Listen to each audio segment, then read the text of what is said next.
You've heard about Paliton Beach in Siquijor, but do you really know what it's like right now? Let me show you how to get there from the highway to the shoreline and what's changed that might surprise you. So this is a raw and actual look at our visit. Nothing scripted, nothing fancy, just what we saw, how we got here, and what it's really like before sunset.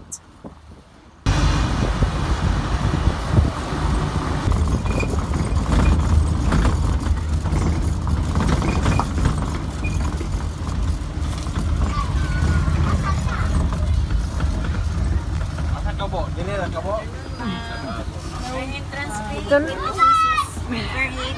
Tulura ma'am, tulura.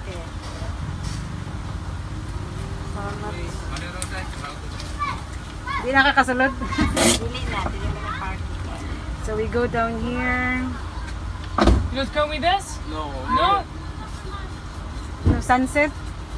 Beer? No, not beer for the driver. Thank you. Thank you. You take your bag? Yes, all. Good thanks.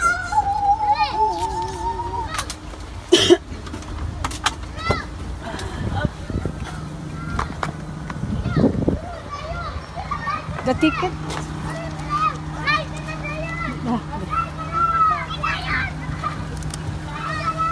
Okay. We go.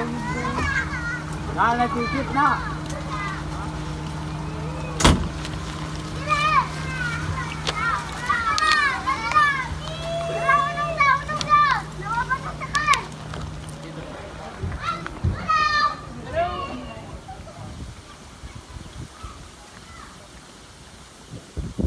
Hopefully there's no more people.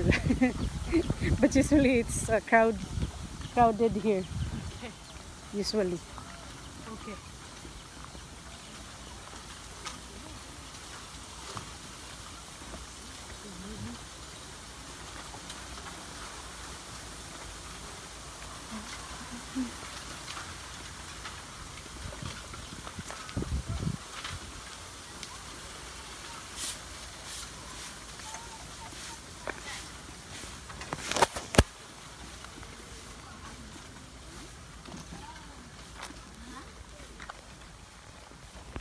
Go to the bottom.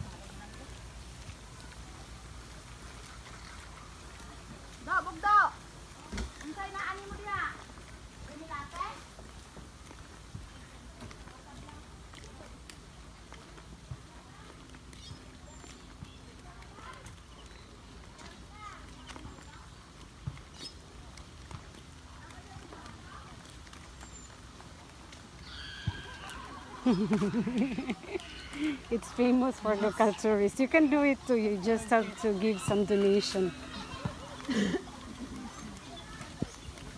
In the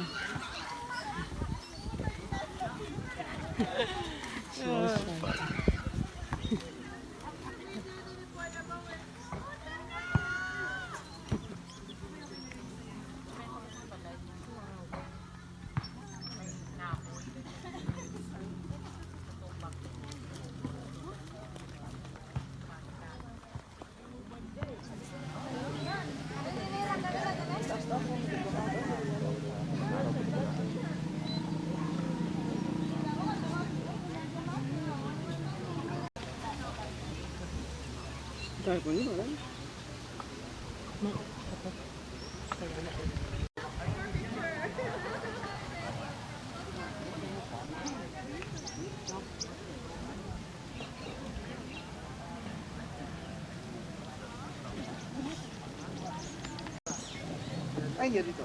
Dito sana sa tapat ng tindahan. Sa tapat ng tindahan. Ito malilim din naman dito.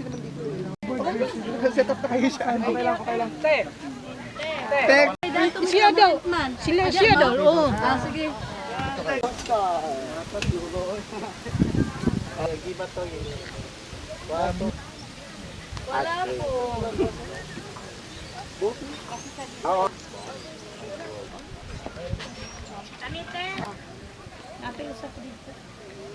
Para dito. Pangitalo na ko. Ano pikya? Maligo mo, Nick.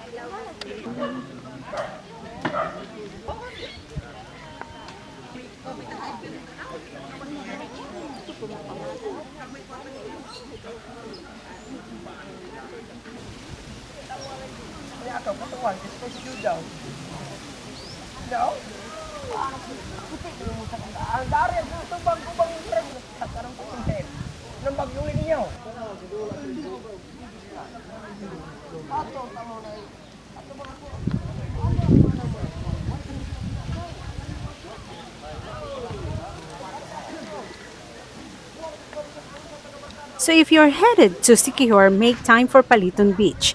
Go before the sunset crowd and just be in the moment. Like and subscribe if you love road travel videos like this. More island finds soon. See you on my next video.